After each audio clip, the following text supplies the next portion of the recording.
people for commercial purposes that are coming later. So I don't really know what these people are like. I know I had access to them, and I can try to look at the details and the things that they say and the way they act, try to kind of use that sort of as a way to try to understand what their work, what their music might mean. But I don't really know what they're like, you know. Did a story on the White Stripes sometime, and I kind of feel ashamed about this, but it's okay. At the end of the story, there's a detail in the story where Jack White's talking and he hates being interviewed. In fact, if you ever, I know Jack White lives in Nashville now. Maybe some of you will have a chance to interview him. If you ever do, here's a tip, okay? Do not ask a leading question because he will always say the complete opposite. He's so he just knows in his mind that people are trying to warp his words. So if you say to him like, boy, you know, I listened to that song Little Bird on your second record, and it kind of reminds me of like Led Zeppelin. He will immediately say, I never liked Zeppelin. I was never interested in Zeppelin. However, if you try to imply that his music is not built around Led Zeppelin, he will tell you how great Houses of the Holy is. Like whatever you say, he will immediately say the opposite because he always assumes you're trying to lead him into something. We'll always say, but anyway, so I'm interviewing Jack White and Jack White, and they're sitting in a hotel, and Jack's talking about the Kinks or something, you know, and all of a sudden he reaches back and he tears off the tag of his pants, throws it on the ground, kind of keeps talking. It's kind of a weird moment, right? But I write about this in the story, and now when I go back and I read that story, I realize I'm somehow implying that this is meaningful. That this is somehow an analogy for like him ripping off the constraints of, I don't know, something. And that's a lot of what, I mean, in a weird way, it's a lot of what I do for a living. It's, you know, the feature journalism, like celebrity journalism, you're getting very limited access to these people.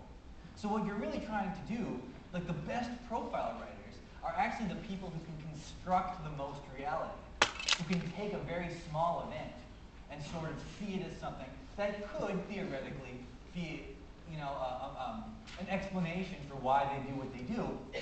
But it is sort of, you know, I interviewed Dave Kerner one time, the lead singer from Soul Asylum, and I talked to this guy for 20 minutes. And I wrote the story, because it was for a newspaper, on deadline in like 2 hours. Everybody loved this story. Because basically, it took one element of this story where I talked to him about his relationship with Winona Ryder, and how sort of like he was just kind of an average guy, then he got famous, immediately dates Winona Ryder, the relationship doesn't work out, and I was like, this is sort of like a metaphor for his whole career. So like success, the idea of being successful, could kind of be embodied through the concept of Winona Ryder.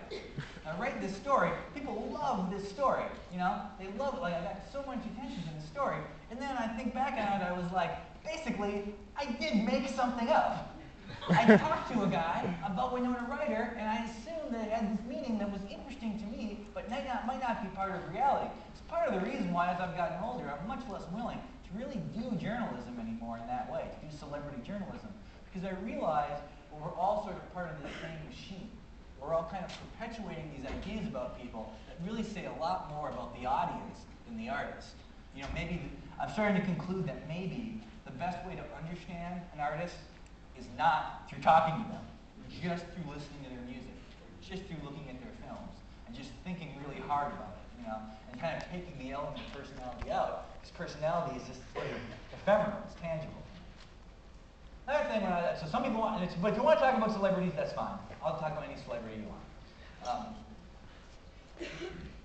Sometimes, depending on what college I go to, particularly ones in the Pacific Northwest, they only want me to talk about drugs.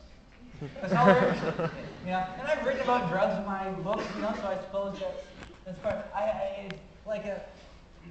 There's a certain kind of person who's really drawn to my writing, who, for whatever reason, is a drug addict. I have gotten 3 letters in my life from guys in jail for dealing acid. Okay, I've never taken acid. However, I seem to really appeal to the bad acid dealers, the ones who get caught, you know? I never get any letters from acid dealers who are like, yeah, I'm still doing fine, you know? Anybody here, have anybody been to Austin? Some of you have, okay. Austin's my favorite city in America. But this was a moment in my life when I realized a certain thing. Sometimes things happen and you realize a certain thing about who you are. Austin's like a crazy place. If anybody had been there, you may have seen T-shirts or signs that say "Keep Austin Weird." That's the motto of Austin, you know. That is the least of their fucking worries, man. Great. I was down there for South by Southwest, which is going on now, and it's really interesting, especially being from New York. You go to Austin, and you know, the cab drivers speak English. You can have conversations with them in the cab. It's really weird, because you know, that never happens in New York. They love talking to you. And if you go to Austin, there's a small number of cabs. You'll kind of get all these people. There's one cab driver down there who believes that she's the incarnation of Stevie Nicks. This is interesting for many reasons. Most prominently, Stevie Nicks is dead. But she dresses like Stevie Nicks. Her dashboard is like a keyboard. She only plays Fleetwood Mac and Stevie Nicks material in her cab. But then this other cab driver, this guy, this young guy, he's like driving, you know, and we're talking a little bit, and I'm like, what are you into? And he's like, oh, well, you know, I'm in a performance art. I was like, oh, really? Like, what do you do, you know? And he's like, well, it's 15 guys and 15 girls. So last Valentine's Day, we all paired up, boy-girl, you know. And then we went to every block in Akron, downtown Austin, every block in downtown Austin. We synchronized our watches. And then, like, at 1 o'clock, we all started having the exact same argument, like a scripted argument. So if somebody was walking through Austin, the same discussion, the same fight. And I was like, wow, man, that's pretty cool. It's like, you did it on Valentine's Day. So there's some kind of like a statement on like how romantic relationships are all like media constructions. Like, oh no, man, we just wanted to blow people's minds. Not much I'm interested in graphic novels. So that's kind of what Austin is like, right? So I'm doing a book reading in Austin at this Austin store called Book Pool. It's a great independent bookstore. It's a big store. A lot of people are in the audience, but I can see there's two dudes kind of up in the corner out there, and they're sort of in a different mindset. I can just tell. They're laughing at things that aren't funny. They're not laughing at things that are. They're really looking at me with a lot of intensity. Like they're really into this, you know? And then, you know, so the end you get book signings, and they all come through. And they're the last in line, you know? So they come through and I'm like, what's up guys? You know, you seem to be enjoying the book reading. You know, what's going on with you? And they're like, well, this book reading was at 7:30. We thought it was at 7.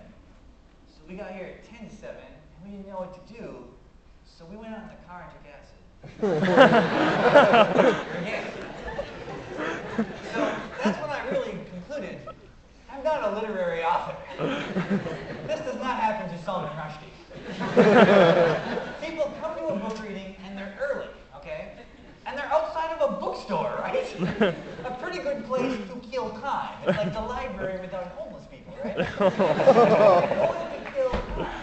This is the place to be. But they say, no, I'm not going to look at magazines. Let's take hallucinogenic drugs in the car.